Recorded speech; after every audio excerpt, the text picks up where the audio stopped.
Bloody hell. Good morning, fellow Corona complainers.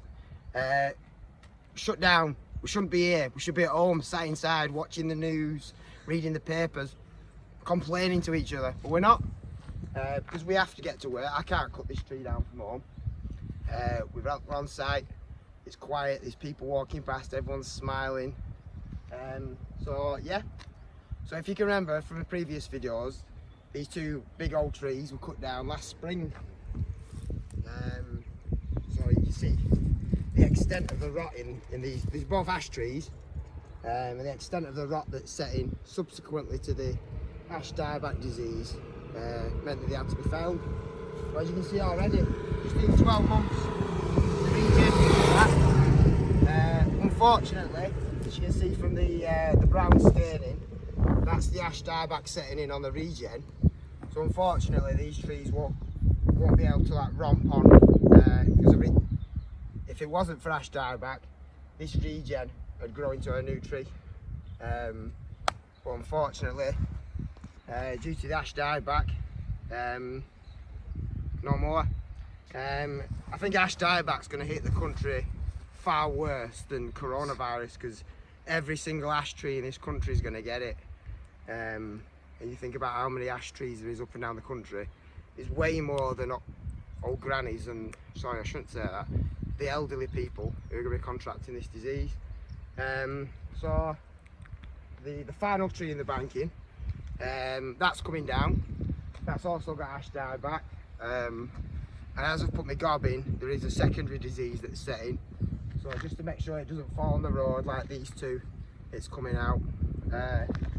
Range, I think probably about 200-year-old that tree. And as you can see, canal comes up and down here. So this road will come over original canal bridge 200 years since, and I reckon these trees will have been planted when the canal was put in. So they'll tell some tales. Diseases will have come and gone. They always go. Don't forget that. Right, so we're going to go and fell the tree.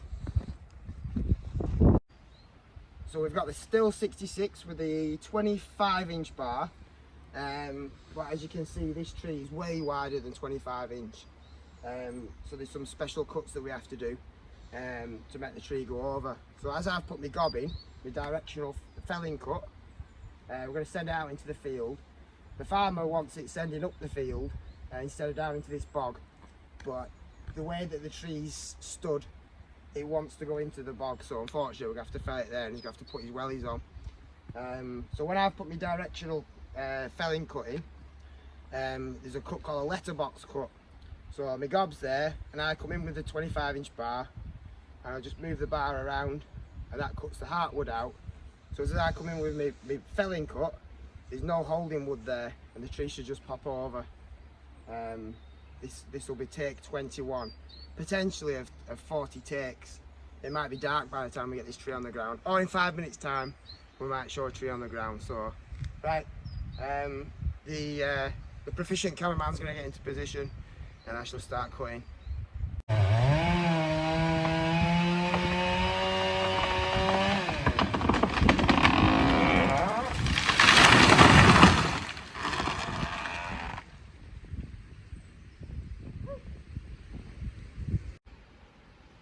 So the tree's down safely, no dramas either, which is perfect. So we can get home in time for dinner now.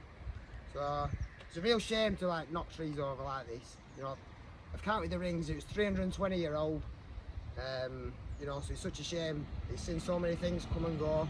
Different politicians have come, different governments, all gone now. So it's gonna end up on a fire, unfortunately.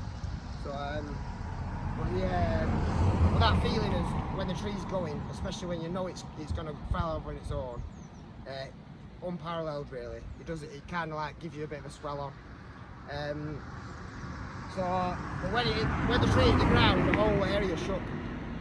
Even the cameraman was saying that the wall was shaking that you were let on.